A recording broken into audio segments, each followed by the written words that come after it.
Go to work on yourself harder than you work on your job. If you work hard on your job, you can make a living. Then he said, if you work hard on yourself, you could make a fortune.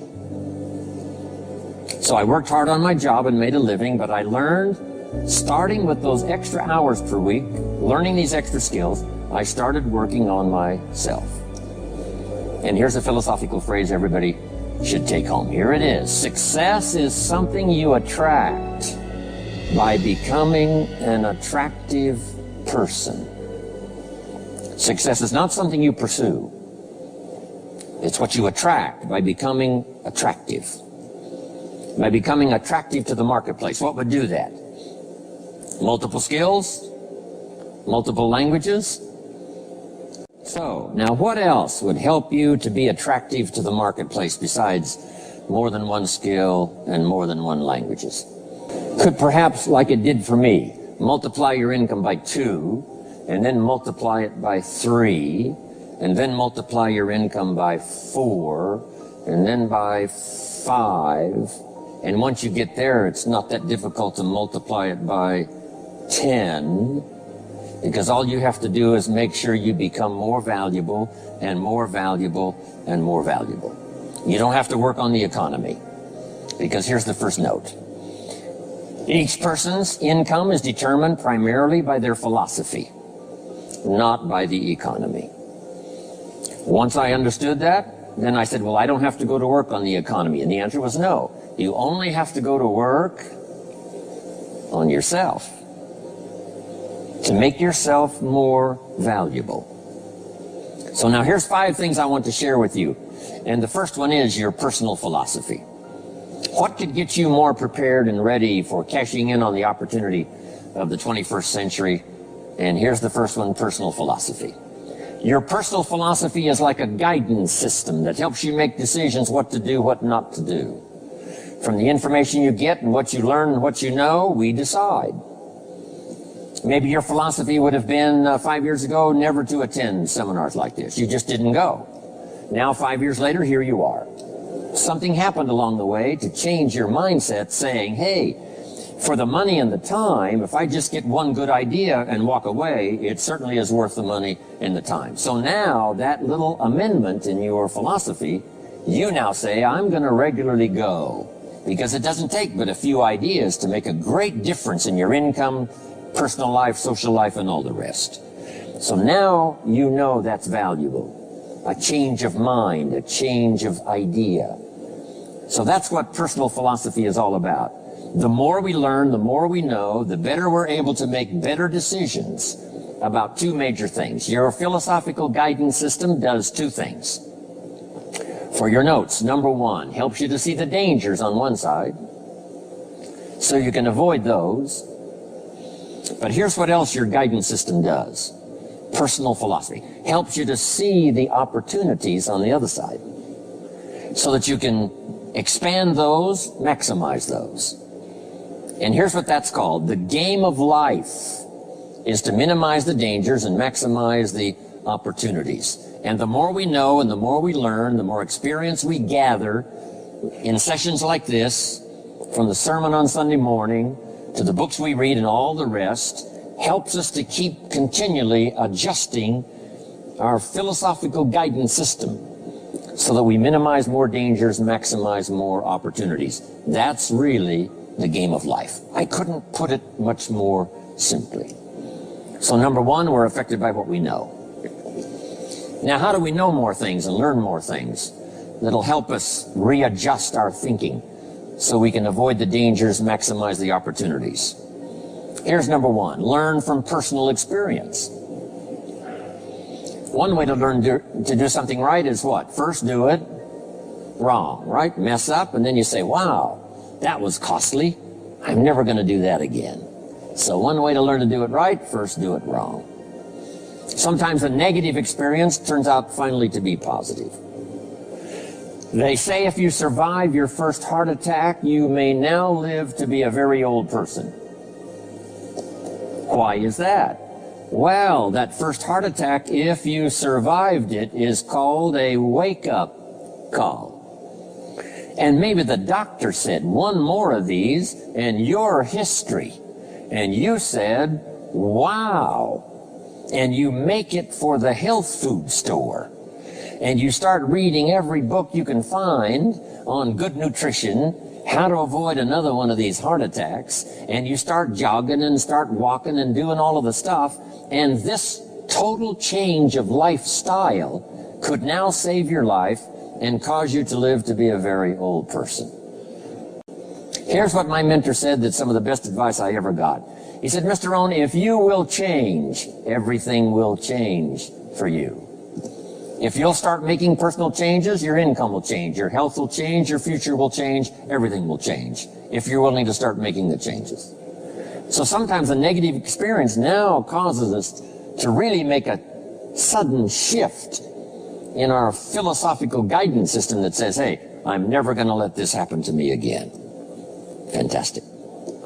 Now here's the next way to learn, and that is to learn from other people's experiences, whether they are negative or positive. It's too bad failures don't give seminars like this. Wouldn't that be good information? Now, we don't want to pay them, so they don't lecture, but their information would be valuable.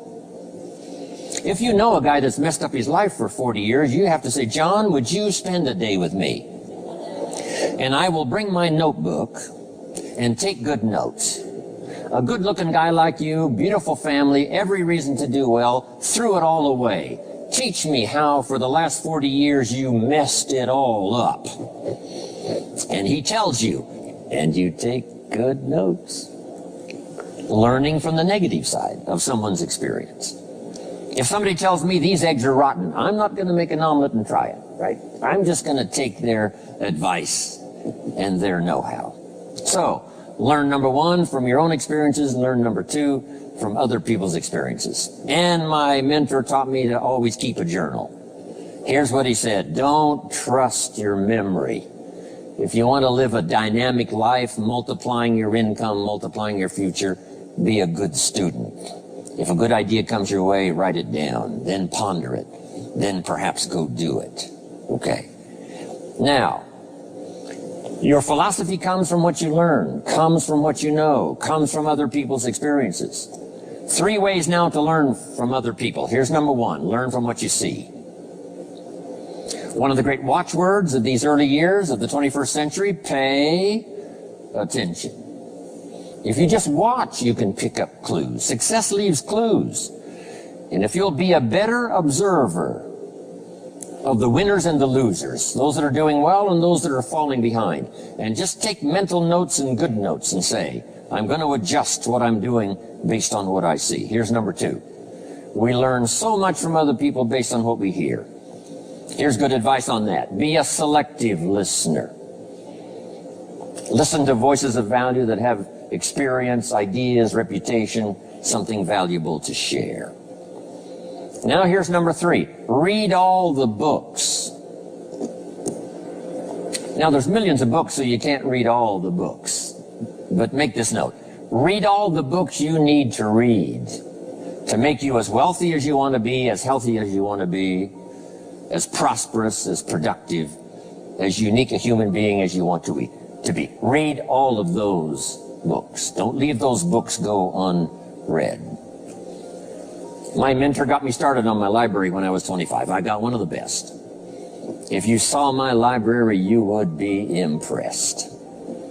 I haven't read everything in it, but I feel smarter just walking in it, right? My library.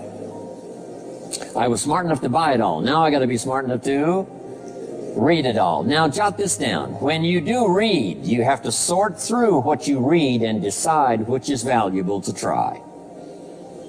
That's part of the process of learning. Gathering information and sorting through it. 1, the information that would apply to you, and what you think would be valuable based on your current philosophical opinion. So read all the books. Our lives are greatly affected by what we learn and what we know. For every disciplined effort, a multiple reward. For every disciplined effort, a multiple reward. What a concept. If you render unique service, your reward will be multiplied.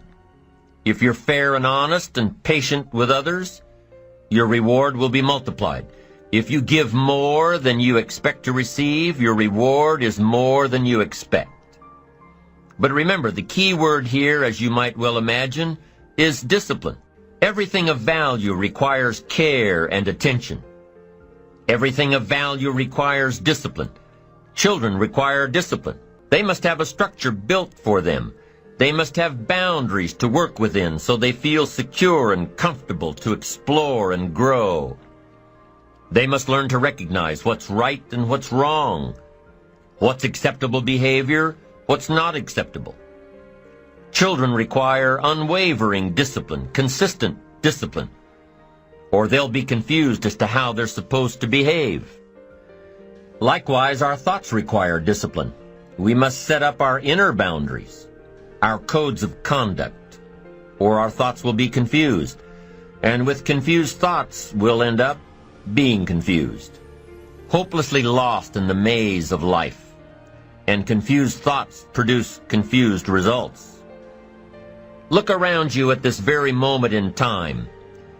What might you be doing that needs attention? Perhaps you're listening to this program as you drive along in traffic, blowing your horn at someone ahead of you who isn't driving at the speed you'd like to. Perhaps you're listening alone because you've had a disagreement with someone you love or someone who loves you, and your anger won't allow you to speak to that person. Wouldn't this be an ideal time to examine your need for a new discipline? Perhaps you're on the brink of giving up or starting over or starting out, and the only missing ingredient to your incredible success story in the future is a new and self-imposed discipline that will make you stay longer and try harder and work more intensely than you ever thought you possibly could. The most valuable form of discipline is the one that you impose on yourself. Don't wait for things to deteriorate so drastically that someone else must impose discipline into your life. Wouldn't that be tragic? How could you possibly explain the fact that someone else thought more of you than you thought of yourself? That they forced you to get up early and get out into the marketplace when you would have been content to let success go to someone else who cared more about themselves. Your life, my life, the life of each one of us is going to serve as either a warning or an example. A warning of the consequences of neglect, self-pity, lack of direction and ambition, or an example of talent put to use. Can too much discipline be a bad thing? Can you possibly be too disciplined? Too much of anything is a bad thing. Life without balance results in an unbalanced life. Walking around the block every day is good. Walking or running 6 hours a day is bad. It's obsessive. Unless, of course, you make your living as a marathon runner. Then you're doing your job. Eating an apple a day is good. Eating only apples is bad. You won't get all the protein and vitamins and nutrients your body needs. Working hard, burning the midnight oil, doing it until is good. Working nonstop, never taking a vacation, never having any fun, never spending quality time with the people you love, working day after day, month after month, never taking a break year after year, is bad. If you've got your nose to the grindstone all the time, how are you ever going to spot new opportunities, consider new ideas? It doesn't work that way. You've got to stop and ponder where you've been and where you're going. You've got to reflect so you know if you're even on the right track. Everyone has heard the story of Willie Loman in the play Death of a Salesman. Willie was a workaholic. He typified the old-fashioned concept of success. After all, if you're always working, you must be successful. No, it doesn't work that way. For workaholics, there's never enough work. They can work 10, 12, 14 hours a day, take 2 jobs, work them back to back. The only satisfaction is fighting off sleep, denying life's pleasures, getting more tasks done. Some people are impressed with this type of behavior. But just because a workaholic spends too much time working, that doesn't mean he or she ends up with the most money. These people are generally more task-oriented than results-oriented. They're busy being busy, not busy being productive. Workaholics generally end up alienating their families, losing their health, facing a crisis of values. Now, wouldn't you prefer a life of productivity rather than a life of tasks? Of course. When you schedule your time and take advantage of your time, you can work smarter instead of working longer, and you'll probably end up getting more done than the workaholic, and still have time for other things in life. Enlightened self-interest says, I will look for new ways to work smarter by focusing on doing more per hour instead of doing more hours. It says I will run my day so my day doesn't run me. Enlightened self-interest also says that a life worth living comes from a life of balance and moderation. Too much of anything, even good things, will sooner or later throw you off track. Now, here's a key technique that you can use in your life to help keep you on the right track. This technique is called visual chain thinking.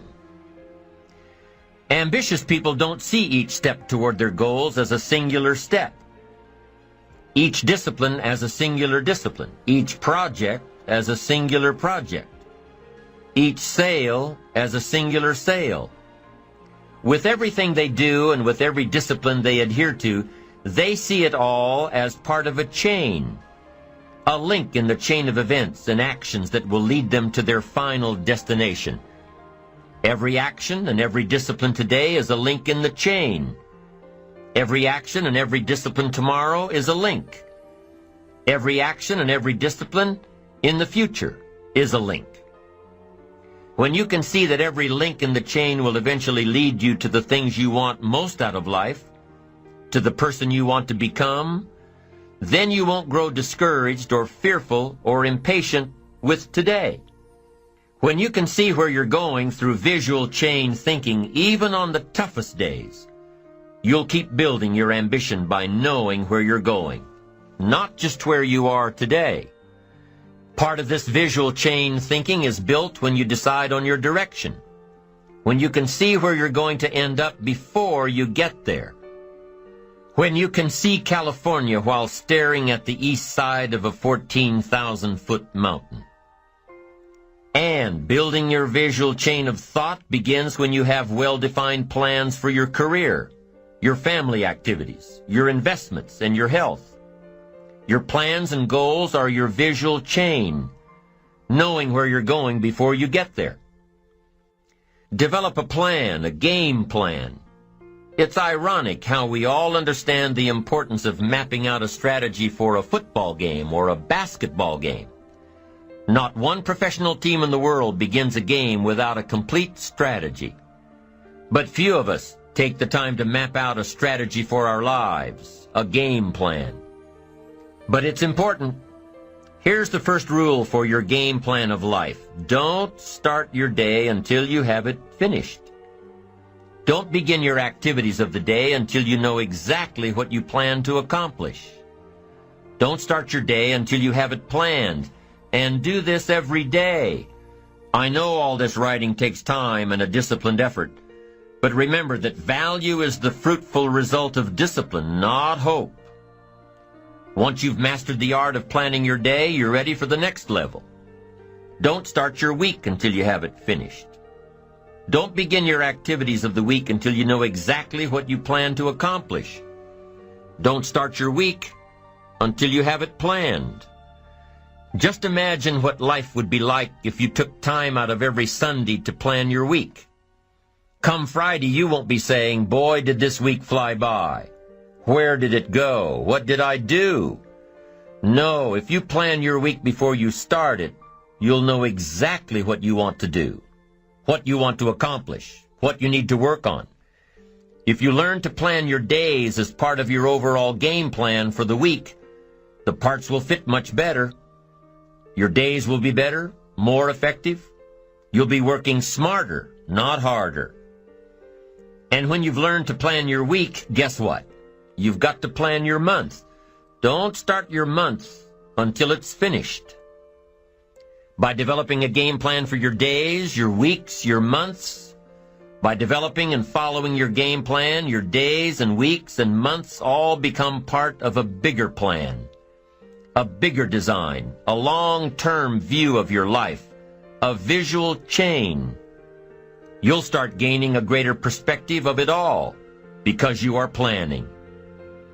It takes great discipline on your part, but it will soon lead to a new habit, a habit of mastering your time, a habit of discipline that will lead you to the good life. First of all, let's define worry. There are many ways we could describe it. Worry is fear painting pictures in your mind. And if you watch that mental movie too long, you get a false picture of how things really are. Worry is a mental broadcasting station, and more often than not, it is false or at least distorted propaganda. Worry has that sneaky way of stopping short of giving you all the facts. Worry is often the trickery of mentally filtered facts on the negative side and the bold declaration that these are all the facts. Worry has the mental audacity to suggest that the elevator only runs one way, down. Many times worry is a 5-alarm bell for a wastebasket fire. And worry is a depletion of constructive emotion. It's wasted mental energy. It's like letting the starter run the battery down when the car won't start. And worry is most often a lack of all the facts, a lack of full understanding, a lack of total information, and an unpreparedness of ability, knowledge, talent, courage, faith, and all the other virtues. That should give us a better definition of worry, and remember, left unchecked, it can become like a mad dog loose in the house, and the sorrow and pain and regret is too large a price to pay not to do something about it, and to do it now. You see, if you contemplated the total sum of human suffering long enough, it would drive you mad. You must understand how life is. Human suffering, man's inhumanity to man, war, disease, poverty. But it must be in what I call its rightful ratio of your mental and emotional time. So much for what worry is. The next question is, what can I do about it? What is the first step? My best advice on this is to first recognize worry for what it is, admit what it does, and then decide you now want to be free. It first starts with decision on your part. And may I add, well, you should decide. Why let worry continue to take money out of your pocket and bank account? Why let worry any longer keep you from becoming all you can be? Why let it rob you of better friendships, better business, better profits, better results, better communication, better family relations? Why impose your worry on others any longer? It's a burden you can get rid of and a monkey you can get off your back. Why not be rid of those sinking, nagging feelings that all is not going to be well, that you can't do it, that it won't work out for the best? Worry is undue concern that takes up too much of your mental and emotional time. Now, we must all be concerned. Hey, life is no joke except to the jokers. Life and how to live it is a serious matter. It is risky, full of peril, and there are constant threats to the good we want and to the pursuit of happiness. However, it is undue concern, or concern that takes up too much mental time, that begins the harm. It's like a family planning a wonderful trip. While they certainly should be concerned about the condition of the car, the tires, and making sure they pick the proper route, it would be foolish to allow themselves to be completely turned negative with the thought that they might crash and kill the entire family. If that were the case, even if they went, the entire trip would be turned into one nightmare of fear with the specter of chaos looming around every curve, rather than enjoying the wonderful trip they had planned for themselves and their family. A lot of people do that with their entire life. So, start to make these declarations. And if you mean it, they will start you on your way to confidence and adventure, free of the worry habit. Say first, I've had it with worry. I'm tired of being beaten down and hassled with all those negative mental pictures. I refuse to be tricked by false facts. I'm really not that weak. Never again do I want those sick feelings inside, those mental false alarms. I'm tired of the drain on my resources. I'm tired of the embarrassment of the lack of confidence. I don't want people, especially my family, to see me in this state anymore. I've got more to offer. I refuse to let my life be short-circuited any longer by letting my mind run wild with a distorted view of the facts, whether I bring it up or if it comes from someone else. Prove it to yourself. Think back over all the things that you worried about, all the fantastic, catastrophic events that your well-meaning advisors had told you were going to happen. Be pleased that none of them ever happened to you, or else you would not be alive today. 90% of the things you worry about never happen anyway. All of us have had these well-meaning advisors who want to appear larger in the eyes of those they wish to advise, and who immediately rear back and describe every single bad option they can think of that might possibly happen. By the time they have finished, the one who has come for some confidence and some help wonders why he even bothers to live anymore. And the fact is, those things are never really going to happen anyway. Bring to question now what your mind tells you or what others tell you, and pledge not to go for false alarms. I've had it is a good beginning. This first step will start you arguing with your worry thoughts. Soon you will start to examine your fears and worries to see if they are valid, and you won't let your mind play those mental tricks any longer. It is possible to destroy any emotion you have, including worry and fear, by a very simple process, and that is, analyze it to death. Drag it out on the table and look at it. Weigh it against all of your past experiences. Make sure this one can stand against all the past facts you have. You will now start to use worry instead of letting worry use you. It's a beginning, being in control instead of out of control. You will now let concern and the first signs of worry prompt you to learn, ask questions, and look at all sides in order to evaluate true, positive, constructive action. Now you can say, I will let fear advise me of the facts, but I won't let fear tell me these are all the facts. Nor will I let fear determine my reaction to the facts. I will gladly take up the war of faith over doubt, reason over fear, and positive expectation over worry. So talk to yourself right now into a change of attitude. Be persuasive. Go all out.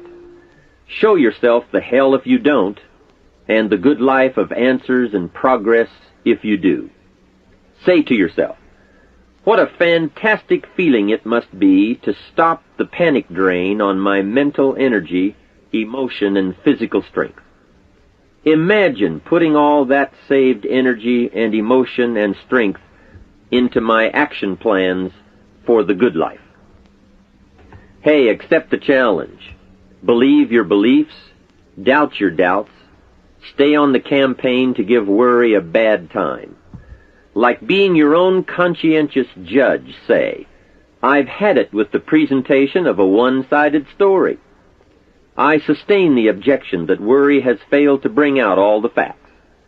I despise these mental courtroom maneuvers that try to belittle my client, me. I demand the whole truth, and if worry will not be silent, I may cite him for contempt of the court of reason. Call up that scene often when worry wants to hassle you with the same old tricks and the same old results. It will work every time. Okay, let's move on to some really positive steps. If you can survive all that has happened to you up to this moment in your life, in spite of doing and thinking many of the wrong things, imagine how you can succeed by now starting to do some of the right things. First, the best answer to worry is confidence, and confidence starts first with awareness. Here is one of the most important lessons in life to learn. Life and business is like the changing seasons, and the real challenge of life is to learn how to handle the winter and take advantage of the spring. In short, that's it. You see, winter always comes, but so does the spring. Night follows day, but also day follows night. Sure, the tide goes out, but it always comes in. Opportunity follows difficulty as surely as difficulty follows opportunity. I have written and recorded much on how to take advantage of the spring, how to cash in on life's opportunities, work hard all summer, learn more ways to plant and protect what you invest, and to reap in the fall without complaint, knowing it's your harvest and you've reaped what you've sown. For this subject, however, let's talk about how to handle the winters. Those times when worry, like winter, takes its heavy toll. So, we tell it like it is. Winter always comes. So does the night. Some happenings in our life will always be a cause for concern.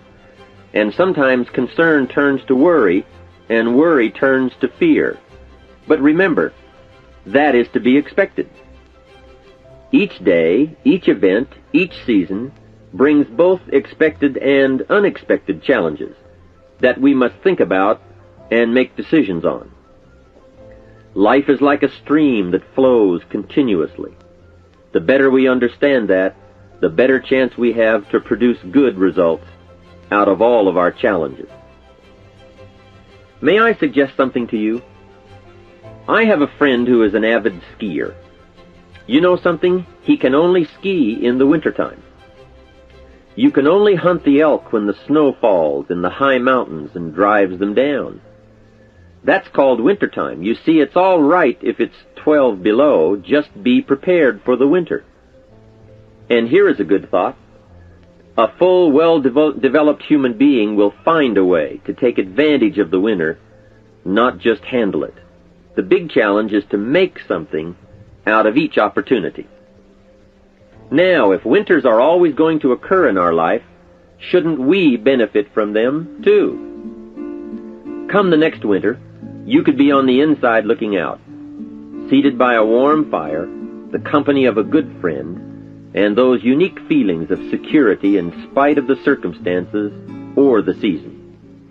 Begin to know now that the night will pass, and as you learn to grow and progress, you will better understand how to handle every night and better live every day. Here's some of the best advice I have on worry. First, don't be afraid to face the facts of life. It is not negative to understand that the winters always come. Don't be faked out. Don't clip the word impossible out of the dictionary. Sure, the Bible says all things are possible, but I don't really understand all that means. My daughters ask me, have you ever tried putting toothpaste back in the tube? Don't say I don't want to hear the problem. I don't want to see the difficulty. Don't show me the weeds. Don't say anything negative. Only see the positive. That's foolish. There is a thin line between positive thinking and kidding yourself. And remember, there's also a thin line between faith and folly. Here is the key. Humans have the unique ability to see it as it is, and they also have the ability to see it better than it is. One is called fact, the other is called faith. Faith you develop, facts you acquire. The facts you acquire are essential. It's like belief. You constantly must find facts to support your belief. Faith says, I will move mountains. It doesn't say, I will move mountains if someone gives me a bulldozer. I'll move a mountain if they will build me a road up there, if the weather's nice, if they give me a shovel. Faith just says, I will move mountains. Faith doesn't ask for a result to prove its existence. Faith is because it is. And remember, people die for faith. And some people give up everything they own, their life, for faith. Many years ago, over in Vietnam, a Buddhist monk did a very clever thing. He did the ultimate in political dissent. He burned himself to death. That toppled the government. That was faith. Totality begets totality. Here is a good prayer. Help me to see it as it is, and help me to see it better than it is, and then inspire me to act. Facts and faith and action. What a combination for personal progress. And action puts fear to flight. An Old Testament phrase says, watch the ants, you sluggard. Consider their ways and be wise. Not a bad suggestion. The study of ants. What do they do in the summer to prepare for the winter? That's a lesson in life and survival. Happiness, wealth, peace, security, success, safety, friendship, reward, results, and all human achievement comes from a growing ability to understand and handle the changing seasons. And so we come right back to the theme of our entire enterprise, self-development. Learn to work harder on yourself than anything else. The key to all success in economics or mental health is self-development. It will all change for the better when you change for the better. It's what you become that really counts. And you are the only variable. So a good statement is, you can't be all positive. You can't be all confident. You can't be all faith. But confidence and faith and courage and inspiration can dominate worry and fear. Physical and emotional forces are always at work, and something will win and conquer. Make sure you give yourself the best chance to get mental and emotional domination over all of your challenges. And here is one of the master keys to the good life. Developing the intelligence and accepting the challenge of putting all of your emotional experience into their rightful ratio. Beginning this progress can bring about the most dramatic changes. You see, disappointment is like winter. It always comes. It is foolish to say, don't be disappointed. But you must learn to discipline your disappointment. If it dominates 51% of your time, you're in trouble. Continued heavy disappointment is like 12 months of winter. And 12 months of winter leaves very little alive. Use the guidelines of seasons to adjust to all the meaningful things that happen to you. So concern, fear, and disappointment, like many human emotions, serve a useful purpose as long as they are kept in their rightful ratio. Left unattended, the weeds take over. Disappointment rules. Worry breaks loose. Fear gets the upper hand, and doubt moves in. But managed, worked, given human action with will and knowledge and purpose, and gardens overcome weeds. Faith overcomes doubt, and confidence pushes worry into a small place. The second major key to mastering worry is to respond. Build up inside of you that heavy desire to be free, to get on with building your life and lifestyle. Too much is waiting to delay. Take a new look at your opportunities. Figure out new ways to seize them immediately and make them work for you. And here is a key. Bring a new dedication that you will master yourself with enough discipline to be more than qualified to do the present job and prepare yourself for the next move up. Expose yourself to every stimulation possible that will put all this in perspective. Now let's move on to a very important point, and that is the best answer to worry is confidence. First, self-confidence. I can better handle next winter. I have a strong shelter. It is stocked with supplies. I now know how to take advantage of the spring. I'm going to plant better crops and bigger crops. I can last through the summer. I won't quit this time.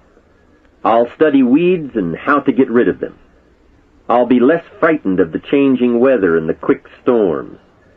In the fall, I will exercise more care and reap what I have without complaint and blame nothing for the amount of my harvest. I'll learn to save a fair portion so that I can survive the bad seasons when out of control the hailstorm comes and it all goes wrong.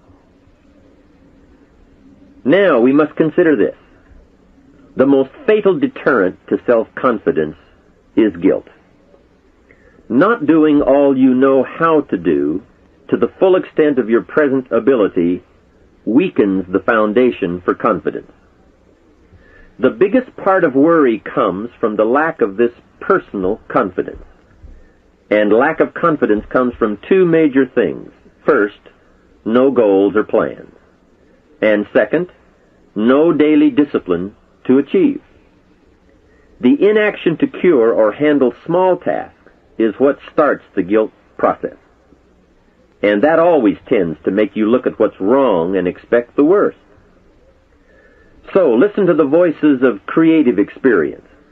Let nature, experience, wisdom, books, everything speak to you and teach you.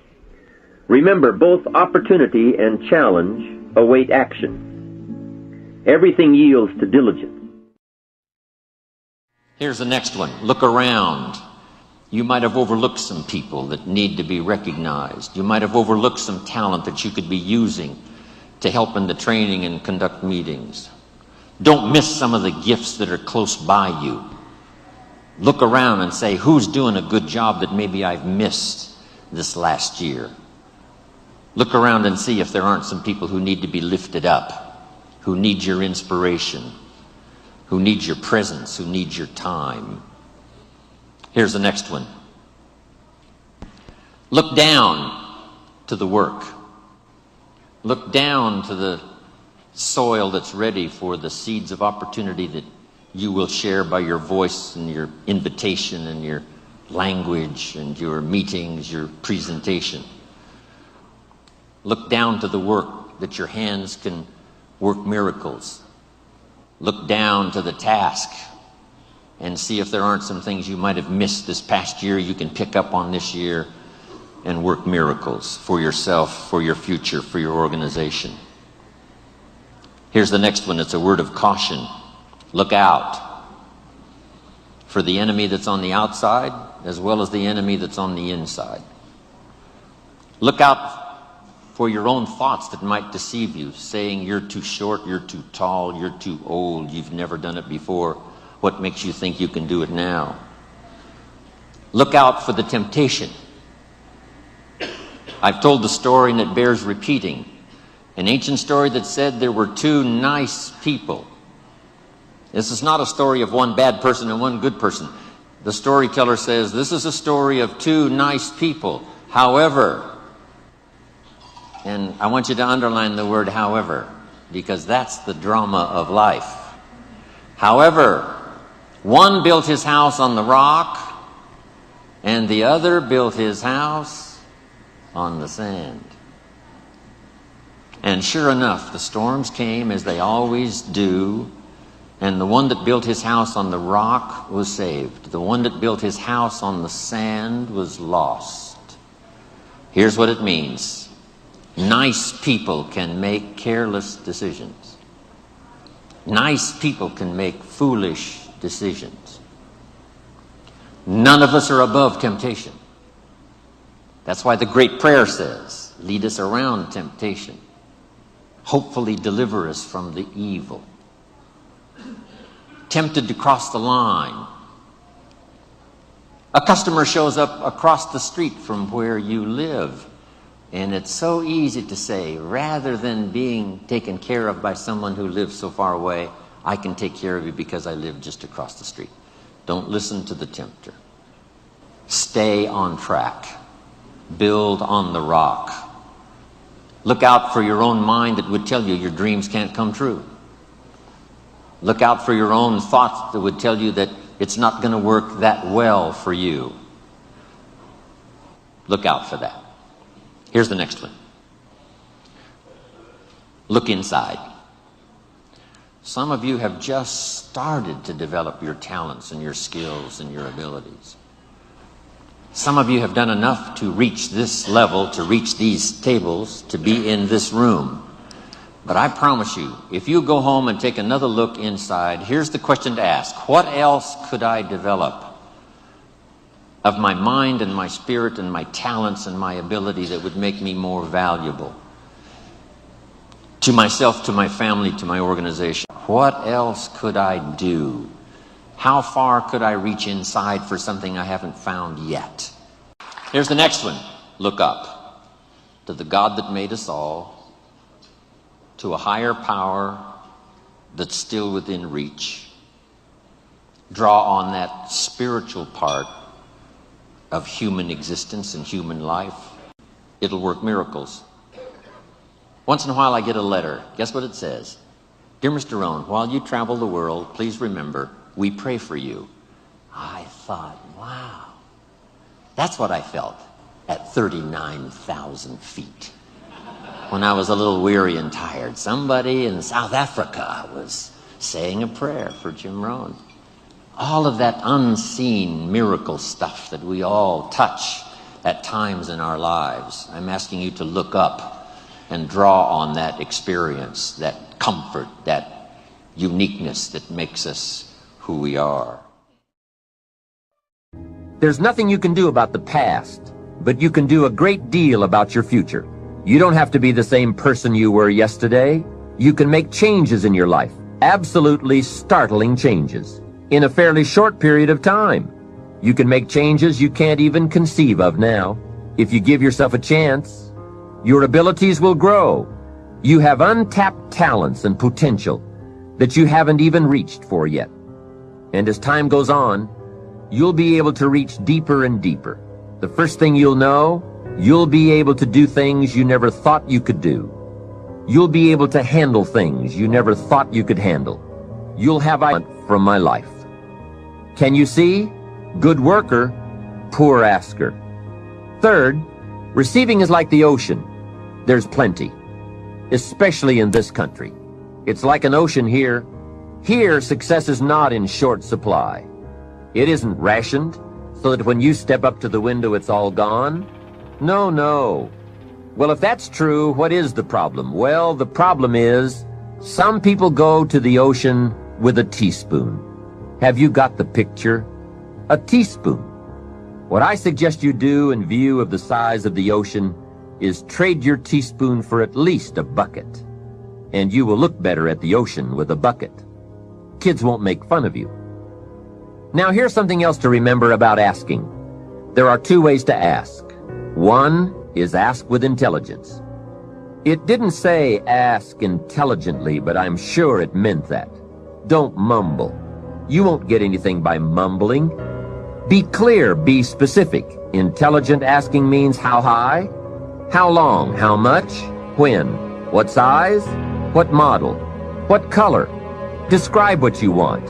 Define it. Remember, well-defined goals are like magnets. The better you define them, the stronger they pull. And give your goals purpose. Answer both questions. What do I want? That's the object. And the second question, what for?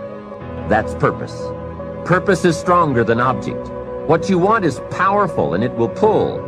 But what you want it for is more powerful. Here's the second way to ask. Ask with faith. Faith is the childish part. It means believe you can get what you want like a child, not an adult. Many adults are too skeptical. They've lost that wonderful childlike faith and trust. Don't let that happen to you. Believe in, have faith in yourself and your goals. And get excited like a child. Childlike enthusiasm. Nothing can beat it. Kids think they can do anything. How exciting. They hate to go to bed at night and can't wait to get up in the morning. Develop that kind of enthusiasm toward your life and your goals. And be curious like a child. Kids can ask 1,000 questions. Just when you think they're finished, they come up with a